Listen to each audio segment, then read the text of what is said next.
Hello বন্ধুরা, সুরভিস লাইফস্টাইলে সবাইকে স্বাগত। আশা করি সবাই ভালো আছো, আমরাও ভালো আছি। আজকে তোমাদের সঙ্গে আবার শেয়ার করতে চলে এসেছি একটা রেসিপি। তো দেখো, এই যে বড় বড় লঙ্কা, তো লঙ্কাগুলোকে আমি গোটা ধুয়ে নিলাম একবার। আজকে করব হচ্ছে লঙ্কার চপ।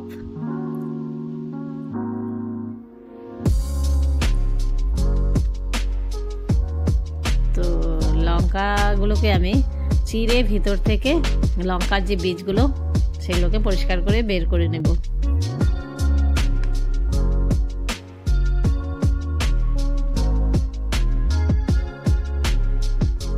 চাকু দিয়ে ভালো হচ্ছিল না, আর আমি চাকু দিয়ে বেশি ভালো পারিও না করতে।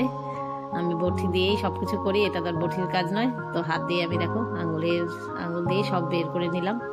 লঙ্কার বীজ আর একটা শিরের মতো ভেতরে নরম, একদম বের করতে কোনো অসুবিধা হচ্ছিল না। পুরো ভিডিওটা দেখো, আশা করি ভালো লাগবে। আর খেতেও খুব টেস্ট হয়েছিল, তোমরাও করে খেও। খুবই সহজ, অল্প সময়ের ব্যাপার। শীতকাল মানে একটু ভাজা পোড়া, গরমের সময় করতেও অসুবিধা আর খাওয়াটাও বেশি ভালো না। তো শীতকালেই কিন্তু এসব খেতে বেশি ভালো লাগে। তো আমি এখন দেখো সব বের করা হয়ে গেছে।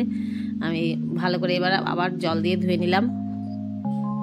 যা বীজগুলো লেগেছিল সেগুলো পড়ে গেছে, এই তো একদম পরিষ্কার ভিতরটা। তো লঙ্কার ভিতরে যে পুরটা ভরবো তার জন্য আমি দেখো আলু সিদ্ধ করে নিলাম। নিয়ে এখন তুলে নেই। আলুটাকে আমি একদম ছোট ছোট করে কেটে নিয়েছি, কারণ তাড়াতাড়ি সিদ্ধ হয়ে যাবে। প্রেসারে দেইনি, এমনিই করে নিয়েছি সিদ্ধটা। এবার চোচাগুলোকে ছুলে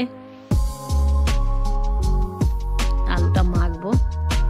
শুকনো লঙ্কা, ভাজা শুকনো লঙ্কা দিয়ে, তো 4টা শুকনো লঙ্কা আমি ভেজে নিলাম। শুকনো লঙ্কার গন্ধটা কিন্তু বেশ, তাই শুকনো লঙ্কা দিয়েই করবো। এখানে পরিমাণ মতো লবণ নিয়ে নিলাম।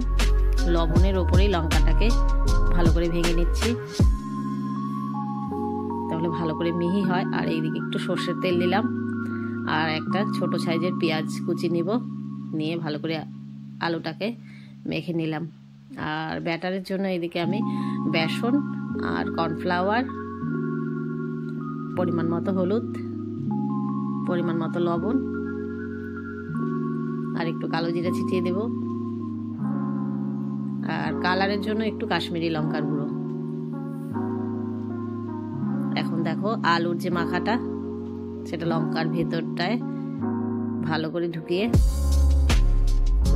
রেডি করে নেব সবগুলো লঙ্কা।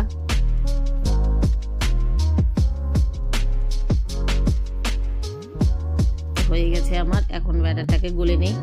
একটু একটু জল দিয়ে এটাকে গুলতে হবে ঘন করেই।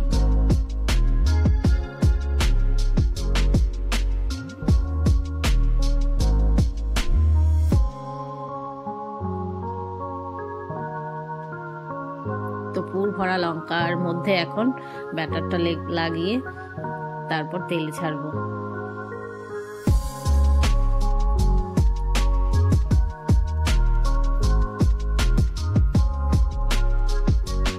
লঙ্কাগুলো বেশ বড় বড়, দুটোর বেশি দিলেই হয়তো নাড়াচাড়া করতে অসুবিধা হবে, তাই আমি দুটো করেই ভাজছি।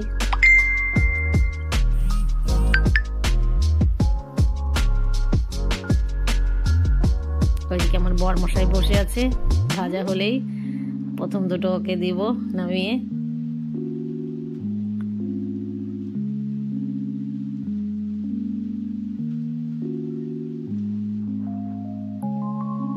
এই দেখো ভাজা কিন্তু রেডি। একটু লাল লাল করে ভেজে তুলে নিলাম।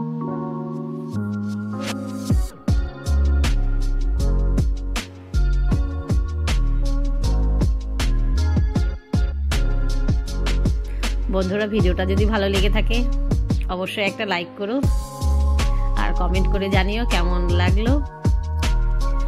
আর নতুন হলে আমার চ্যানেলটাকে সাবস্ক্রাইব করো। আবার অন্য কোনো ভিডিও নিয়ে আসবো। ততক্ষণ অবধি তোমরা ভালো থেকো, সুস্থ থেকো। দেখো উনি খাচ্ছে, খুব গরম, বলছি বলছিল খুব টেস্ট হয়েছে। আসলেই আমার কাছেও খুব টেস্ট লাগছে। তোমরাও করে খেও, আমার পাপাও এখন খাবে, তোমাদেরও ভালো লাগবে। টাটা, ভালো থেকো, সুস্থ থেকো।